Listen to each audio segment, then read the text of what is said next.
This week's movies: Nocturnal Animals, Manchester by the Sea, and Fantastic Beasts and Where to Find Them. You got a pretty big price on your head, Mr. Scamander. Why should I help you? Instead of turning you in.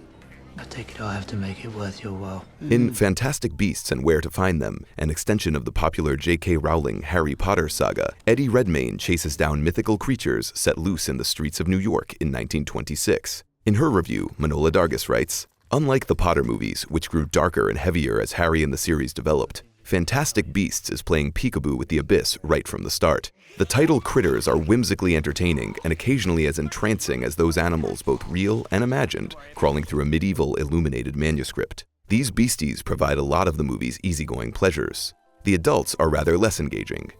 It's no wonder that this fantasy, with its cheery enchantments and portentous inky swirls, its steely grays and tight pacing, feels familiar." So setting a pack of dangerous creatures loose here was just another accident. Is that right? Why would I do it deliberately? To expose wizard kind. To provoke war between the magical and non-magical worlds. I don't have anything big to say. It's okay. I know you've been around, and I thought just been getting Patrick settled in. it seems like he's doing pretty good, huh? Considering. I think he is, yeah. In Manchester by the Sea, a man struggles with the decision of whether or not to become the legal guardian of his nephew after his brother dies. Well, I can't be his guardian. In his review, A.O. Scott writes, "Manchester by the Sea is a finely shaded portrait, a study in individual misery set in a place that is observed with care and affection. Casey Affleck, in one of the most fiercely disciplined screen performances in recent memory, conveys both his character's inner avalanche of feeling and the numb decorum that holds it back. To deny that Manchester by the Sea has a racial dimension is to underestimate its honesty and overlook its difficult relevance."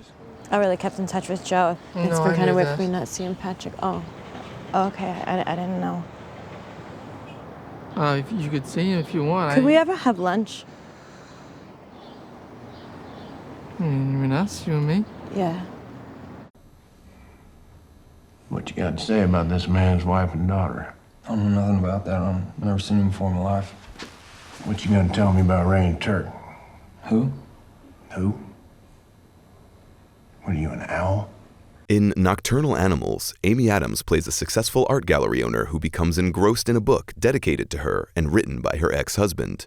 In her review, Manola Dargis writes, "Nocturnal Animals is a harsh cautionary tale about love, vengeance, and the divide between life and art, that shadowy in-between space in which real people are turned into fictional characters and old hurts made into narrative grist." There's much to admire in the film, including director Tom Ford's ambition, but too often it feels like the work of an observant student. He's adept at creating different realisms and textures for each storyline, variations that add layers of meaning. With its doubles and tricky turns, the film resembles a hall of mirrors, one doomed to shatter. I didn't know you had an ex-husband. Since when? Couple of years in graduate school.